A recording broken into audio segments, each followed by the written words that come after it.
Hi மக்களே, இன்றைக்கி பொதுவாக தமிழ்நாடு சந்திச்சிட்டு இருக்கக்கூடிய மிக முக்கியமான பிரச்சனையில் ஒரு பிரச்சனை தான் கரண்ட்டு கட்டு. எங்கே பார்த்தாலும் கரண்ட்டு கட்டு. இப்போ கூட எங்கள் ஏரியாவில் 10 மணி கரண்ட்டு போச்சு, 12 மணி ஆகியும் கரண்ட்டு வரல. நீங்கள் 100 யூனிட் ஃப்ரீ, 200 யூனிட் ஃப்ரீ அப்படின்றத விட மக்களுக்கு கரண்ட்டு தட்டுப்பாடு இல்லாமல் எல்லாருக்கும் கிடைக்கணும், அதுதான் முக்கியம். பொதுவாக ஒரு அரசு நடக்குதுன்னு சொன்னால் அந்த அரசுக்கு கீழே இருக்கக்கூடிய மக்கள் அவங்களுடைய அத்தியாவசிய தேவைகளில் எந்த விதமான தட்டுப்பாடும் இல்லாமல் அவங்களோட அத்தியாவசிய பொருட்கள் கரெக்டாக கிடைக்கணும். இதில் கரண்ட்டுன்றது ஒரு ரொம்ப முக்கியமான ஒரு அத்தியாவசியமான ஒரு விஷயமாகிடுச்சு. இப்போ கரண்ட் இல்லாமல் மக்கள் பெரிய அவதிப்படுறாங்க. பகல் நேரத்தில் அதிகமான வெயில் வெப்பம் கொளுத்துற நேரத்தில் கரண்ட்டு கட் பண்ணி எல்லோரும் ரோட்டில் வந்து உட்காந்துருக்காங்க.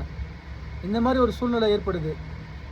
அதே மாதிரி இன்னொரு முக்கியமான விஷயம் என்ன சொன்னால், அந்த பாட்டிலுக்கு 10 ரூபான்னு சொல்லி நீங்கள் பாட்டு பாடினீங்க.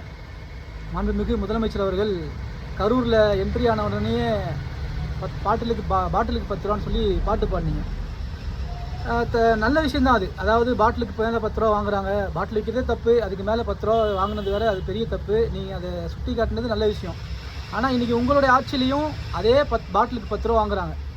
இதுக்கு முதலமைச்சர் அவர்கள் என்ன நடவடிக்கை எடுத்திருக்கிறாங்க அப்படின்ற விஷயத்த தெளிவுபடுத்தணும் மக்களுக்கு.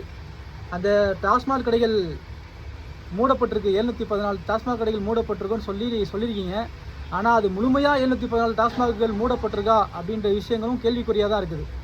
ஸோ இந்த விஷயத்தில் கொஞ்சம் கவனம் எடுத்து மக்கள் சிக்கல் இல்லாமல், மக்கள் பிரச்சனை இல்லாமல், அத்தியாவசியமான விஷயங்களில் மக்களுக்கு எந்த விதமான தங்கு தடையும் இல்லாமல் இந்த மாதிரி பொருட்கள், கரண்ட்டாக இருக்கட்டும், இந்த மாதிரி டாஸ்மாக் மூடலாக இருக்கட்டும், இதில் கொஞ்சம் கூடுதல் கவனம் செலுத்தி மக்களுக்கு எந்த விதமான பிரச்சனையும் இடையூறும் இல்லாமல் பாதுகாக்கணுன்றது என்னுடைய வேண்டுகோள்.